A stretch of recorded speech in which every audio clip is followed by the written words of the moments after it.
Ebola continues to wreak havoc in West Africa. More than 2,600 people have died out of 5,000 cases in Liberia, Guinea, and Sierra Leone. The UN calls the epidemic an international security risk. Joining me to talk about the deadly virus are Dr. Thomas Novotny, co-director of the Joint Doctoral Program of Global Health at SDSU, and Erica Ullman-Sapphire of Scripps Research Institute. Dr. Novotny, a 3-day lockdown aimed at stopping the spread of the Ebola virus in Sierra Leone ended Sunday evening, and yet there are 150 new cases reported. How effective are lockdowns?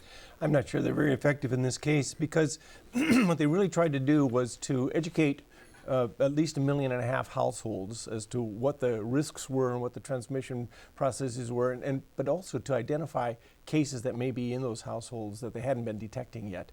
And so in some ways that may be a sign of success that they were able to identify those cases. But the lockdown itself is not going to stop this epidemic. It takes a lot more. And why has it spread so quickly, and how many more cases are anticipated? Well, there's been some new estimates that as many as 500,000 cases will be identified before this outbreak is over. And it spreads quickly because it is resulting from city-wide spread in highly concentrated population centers in West Africa and a porous borders and a globalized sort of environment in which the person-to-person transmission can be facilitated. Erica, as of yet, there are no proven vaccines or treatments. There is this experimental drug called ZMapp. It's been used on 7 people. 5 have survived. And yet, I understand that the dosages that are available are pretty low. Why has production been ramped up? Yes. So the goal of the basic research effort is to identify what the drug should be and how to make these vaccines. And now with additional funding from BARDA, MapBio has been able to make some more. And that increased production is go on for another 18 months or so. And the vaccines, there are several. They work very well in animal models. And those are being tested in the healthy humans with the goal of mobilizing them to Africa as well. What else can be used to treat the virus? Well, there are small molecules as well that also work in animal models. I think that we need to do a few things. We're early in research days, so not that many doses of any of these things are available that can go into humans now.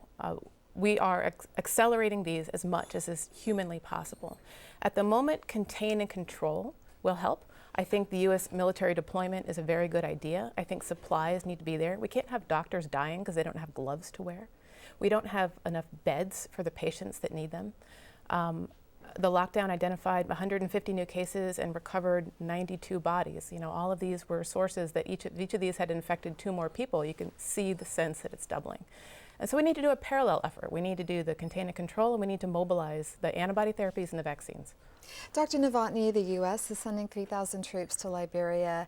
If the world community had unlimited resources, what needs to be put on it? I think Erica has outlined some of these resources. What would you do? Well, the main thing is personnel, health, manpower. These countries their health systems are being decimated.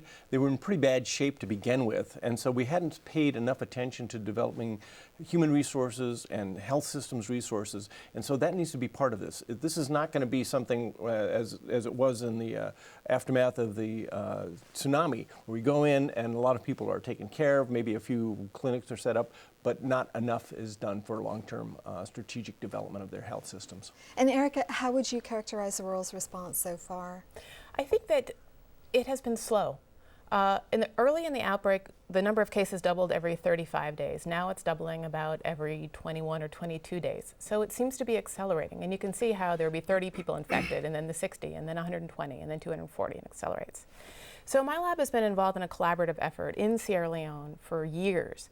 And when we travel there, we see what seems to work is when the local Sierra Leoneans are involved in the public health outreach effort. We travel with them out to the villages where they speak in their own language in Mende and explain what these viruses are and how they spread. And we've seen people be tremendously receptive to those kinds of educational efforts if they're done in the right way. And so their hope is that can be continued.